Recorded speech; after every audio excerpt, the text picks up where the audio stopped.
Hi friends, പുതിയൊരു വീഡിയോയിലേക്ക് എല്ലാവർക്കും സ്വാഗതം. മുകുന്ദൻ്റെ കയ്യിൽ നിന്നും മഞ്ജുവിൻ്റെ കയ്യിൽ നിന്നും അബിക്ക് കണക്കിന് കിട്ടിയതോടുകൂടി അബിയുടെ മനസ്സിൽ വീണ്ടും പക കൂടുകയാണ് മഹിമയോട്. അപ്പോൾ അബിയുടെ ഫ്രണ്ട്സുകളൊക്കെ അബിയെ എരിപിരി കയറ്റുകയാണ്. നിന്നോട് ഇത്രയും അധികം ചെയ്തിട്ടും നീ എന്തിനാ അവളെ വെറുതെ വിടുന്നത് എന്ന് ചോദിക്കാൻ കേട്ടോ. അപ്പോൾ അബി പറയുകയാണ്, ഞാൻ ഒന്നും കാണാതെ ഒന്നും ചെയ്യില്ലല്ലോ. എനിക്കിനി അവളെ ഇങ്ങനെ പറ്റിച്ച് അവളെ ഭീഷണിപ്പെടുത്തിയത് മതി എന്ന് ഞാൻ വെക്കുകയാണ്. ഞാൻ കളി തുടങ്ങാൻ പോവുകയാണ് എന്ന് പറയാണ്. അങ്ങനെ മഹിമയുടെ ഫോണിലേക്ക് വിളിക്കുകയാണ് കേട്ടോ. അപ്പോൾ അബിയുടെ കോള് വരുന്ന സമയത്ത് മഹിമയ്ക്ക് ദേഷ്യം വരികയാണ്. ഈ നാശം എന്തിനാണാവോ ഈ വിളിക്കുന്നത് എന്നിങ്ങനെ മനസ്സിൽ ചിന്തിക്കാൻ കേട്ടോ. അങ്ങനെ അവസാനം ഫോൺ എടുക്കുകയാണ്. അപ്പോൾ അബി ചോദിക്കുകയാണ്, എന്താ മഹിമേ, നീ എന്തെടുക്കുക അവിടെ, നീ എന്താ ഫോൺ എടുക്കാൻ ഇത്ര വഴുകിയത് എന്നൊക്കെ ഇങ്ങനെ പഞ്ചാര വാക്കോട് കൂടി സംസാരിക്കുകയാണ്. അപ്പോൾ മഹിമ ചോദിക്കുകയാണ്, എന്തിനാണ് നീ എന്നെ വിളിച്ചത്, നീ എന്തിനാ എന്നെ ഇങ്ങനെ ശല്യപ്പെടുത്തുന്നത്, നിൻ്റെ ഉദ്ദേശം എന്താണ് എന്നൊക്കെ ചോദിക്കാൻ കേട്ടോ. അപ്പോൾ അബി പറയുകയാണ്, എനിക്ക് ഒരു ഉദ്ദേശവുമില്ല. ഞാൻ നിന്നെ സ്നേഹിച്ചപ്പോൾ നിനക്ക് എൻ്റെ സ്നേഹം അതൊരു വിലയായി കണ്ടില്ല. നീ എന്നെ മര്യാദയ്ക്ക് പ്രണയിക്കുകയായിരുന്നെങ്കിൽ ഇങ്ങനെയൊക്കെ വരുമായിരുന്നോ? അപ്പോൾ നിനക്ക് മുകുന്ദനെയല്ലേ പറ്റിയത്. അപ്പോൾ അതുകൊണ്ട് ഞാൻ പറയുന്നത് പോലെ നീ അനുസരിച്ചില്ല എന്നുണ്ടെങ്കിൽ നിൻ്റെ വീഡിയോസ് മുഴുവനും ഞാൻ എല്ലാവരെയും കാണിക്കുന്നതായിരിക്കും. അത് വേണ്ട എന്നുണ്ടെങ്കിൽ ഞാൻ പറയുന്നത് പോലെ നീ ചെയ്തിരിക്കണം എന്ന് പറയണം. നീ നാളെ ഒരു ദിവസം ഞാൻ പറയുന്നത് പോലെ നീ ചെയ്യുകയാണെങ്കിൽ നിൻ്റെ വീഡിയോ ഞാൻ ഡിലീറ്റ് ചെയ്യാമെന്ന് പറയട്ടോ. അപ്പോൾ മഹിമ ചോദിക്കുകയാണ്, നീ ഡിലീറ്റ് ചെയ്യുമെന്നുള്ളതിന് എന്ത് ഉറപ്പാണ് ഉള്ളത് എന്ന് ചോദിക്കുമ്പോൾ, അങ്ങനെയൊക്കെ നീ ചോദിച്ചാൽ പിന്നെ എനിക്കതിന് ഉത്തരം പറയാൻ കഴിയില്ല. നീ വേണമെങ്കിൽ വിശ്വസിച്ചാൽ മതി. നാളെ ഞാൻ പറയുന്ന സ്ഥലത്ത് നീ വന്നിരിക്കണം എന്ന് പറഞ്ഞ് നിനക്കതിനുള്ള ലൊക്കേഷനും ഞാൻ അയച്ചു തരാമെന്ന് പറഞ്ഞ് അബി ഫോണ് കട്ടാക്കാൻ കേട്ടോ. എന്നിട്ട് മഹിമ നാളെ അവനെ കാണാൻ വേണ്ടി പോവാമെന്ന് തീരുമാനിക്കുകയാണ്. അവസാനമായി അവനെ ഞാൻ നാളെ കാണാൻ പോവും, എന്നിട്ട് ഞാനും ചില കാര്യങ്ങളൊക്കെ തീരുമാനിച്ചിട്ടുണ്ട് എന്ന് മഹിമ മനസ്സിൽ ഉദ്ദേശിച്ചിട്ടാണ് അവനെ കാണാൻ വേണ്ടിയിട്ട് പോകുന്നത്. അങ്ങനെ മഹിമയുടെ ഫോണിലേക്ക് അബി ലൊക്കേഷൻ അയച്ചു കൊടുക്കാൻ കേട്ടോ. അപ്പോൾ അബിക്ക് സഹായിയായിട്ട് നിഖിൽ കൂടെ ഉണ്ടാവും. എന്നിട്ട് നിഖിലിനോട് പറഞ്ഞിട്ടുണ്ടാവും, നീ എന്തായാലും മഹിമയെ ആഗ്രഹിച്ചതല്ലേ, അപ്പോൾ ഞാൻ ആദ്യം എൻ്റെ ആഗ്രഹം തീർത്ത ശേഷം പിന്നെ നിനക്ക് അവസരം തരാമെന്ന് പറഞ്ഞിട്ടാണ് കേട്ടോ നിഖിലിനെ കൂടെ കൂട്ടുന്നത്. അങ്ങനെ മഹിമയുടെ ഫോണിലേക്ക് അബി ലൊക്കേഷൻ അയച്ചു കൊടുക്കുകയാണ്. അപ്പോൾ നിഖിലിൻ്റെ കൂട്ടുകാരൻ്റെ ഹോട്ടലിലേക്കാണ് മഹിമയുമായിട്ട് അബി ചെല്ലാം എന്നുള്ളത് പ്ലാൻ ചെയ്തിട്ടുണ്ടാവുക. അതിനുള്ള സെറ്റപ്പുകളൊക്കെ നിഖിൽ ഒരുക്കി വെച്ചിട്ടുണ്ടാവും കേട്ടോ. അങ്ങനെ മഹിമ ആ ഹോട്ടലിലേക്ക് വരികയാണ് കേട്ടോ. അപ്പോൾ അവിടെ നടന്നു വരുന്ന സമയത്താണ് നിഖിലും അബിയും കൂടി മഹിമയെ ക്ലോറോഫോം മണപ്പിച്ച് ബോധം കെടുത്തുകയാണ്. അങ്ങനെ മഹിമയുടെ ബോധം നശിച്ച ഉടനെ തന്നെ അവർ രണ്ടുപേരും കൂടി മഹിമയും കൂട്ടി നേരെ ഹോട്ടലിലേക്ക് ചെല്ലുകയാണ് കേട്ടോ.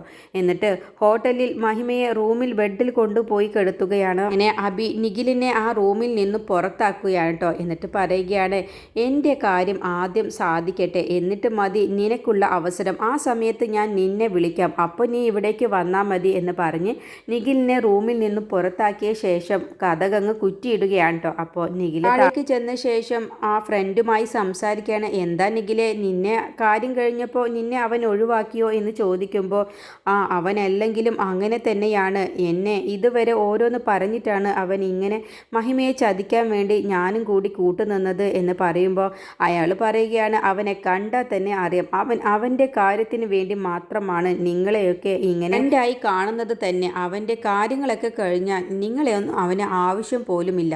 പിന്നെ അവനെ എപ്പോഴും സൂക്ഷിക്കണം, അവൻ്റെ മേലിൽ ഒരു കണ്ണുണ്ടാവണം.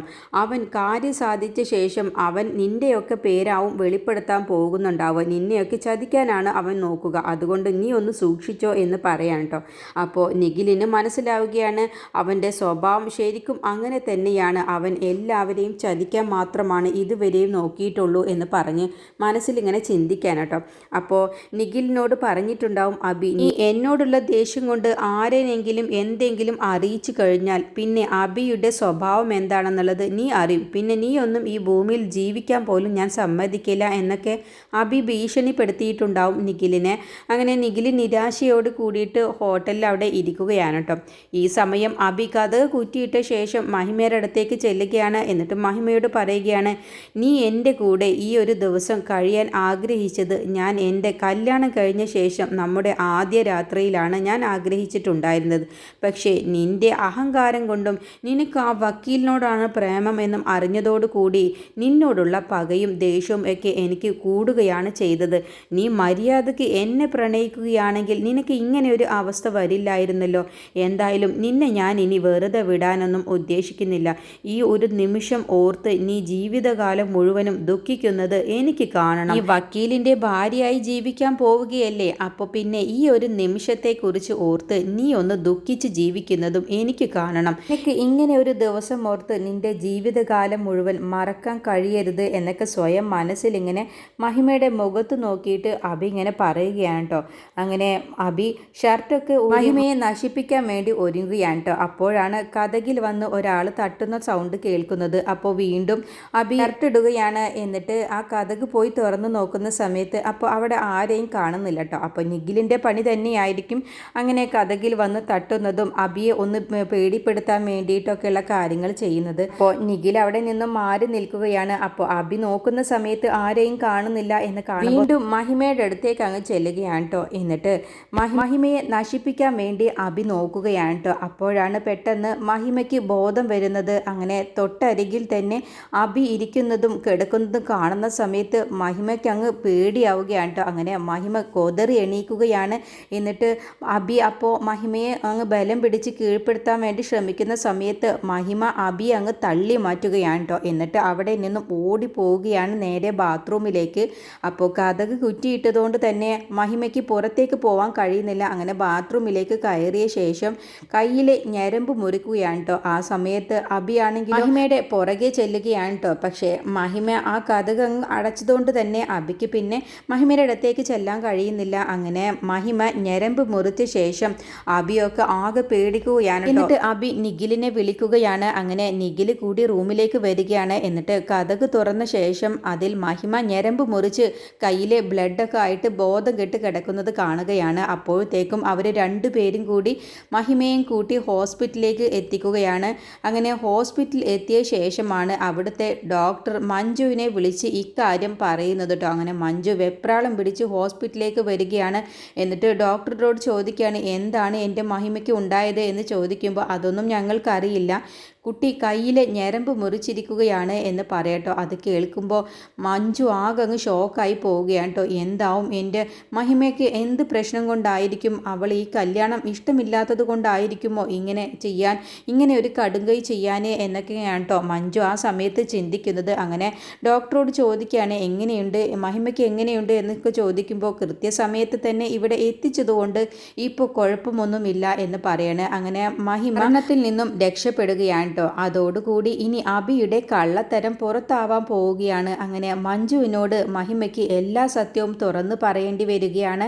അതോടുകൂടി ഗിരിയും മുകുന്ദനും ഒക്കെ ഈ സത്യം അറിയുകയാണ് കേട്ടോ. എന്നിട്ട് മുകുന്ദനും ഗിരിയും കൂടിയിട്ട് അബിയെ കാണാൻ വേണ്ടി പോകുന്നുണ്ട്. അതും രാത്രിയാകുന്ന സമയത്താണ്. ബൈക്കിൽ വരുന്ന സമയത്താണ് ഗിരിയും മുകുന്ദനും കൂടി അവൻ്റെ ബൈക്ക് തടഞ്ഞു നിർത്തിയിട്ട് മുകുന്ദൻ അബിക്ക് കണക്കിന് കൊടുക്കുകയാണ് കേട്ടോ. അങ്ങനെ ഇതെല്ലാം തന്നെ ഗിരി ആസ്വദിച്ച് നിന്ന് കാണുകയാണ്. ഗിരി പറയുകയാണ്, നിന്റെ കലിപ്പ് മുഴുവനും അവനെ തീർത്തേക്ക് എന്ന് പറഞ്ഞ് ഗിരി കൈയും കെട്ടി നോക്കി നിൽക്കുകയാണ് കേട്ടോ. അപ്പോൾ മഹിമയോട് ഈ ചെയ്ത ചതിക്കും ദ്രോഹത്തിനും അബിക്ക് കണക്കിന് കിട്ടുകയാണ് മുകുന്ദൻ്റെ കയ്യിൽ നിന്നും. അങ്ങനെ അബി ആവശ്യനാവുകയാണ് കേട്ടോ. അത് കഴിഞ്ഞ് ഗിരിയുടെ വകയും മഹിമേനെ ഇങ്ങനെ ഉപദ്രവിച്ചതിനും ഇങ്ങനെ ടോർച്ചർ ചെയ്തതിനും എല്ലാം തന്നെ അബിക്ക് കണക്കിന് കിട്ടുകയാണ്. അതോടുകൂടി ഇനി ഈ നാട്ടിൽ നീ ഉണ്ടാവാൻ പാടില്ല, നിന്റെ ഡോക്ടർ പഠനമൊക്കെ ഇപ്പോൾ അവസാനിപ്പിച്ചേക്ക്, അല്ല എന്നുണ്ടെങ്കിൽ നിനക്ക് ഈ നാട്ടിൽ നിന്നും ജീവനോടെ തിരിച്ചു പോവാൻ കഴിയില്ല, നീ കാനഡയിലേക്ക് ശവമായിട്ടാവും തിരിച്ചു പോകുക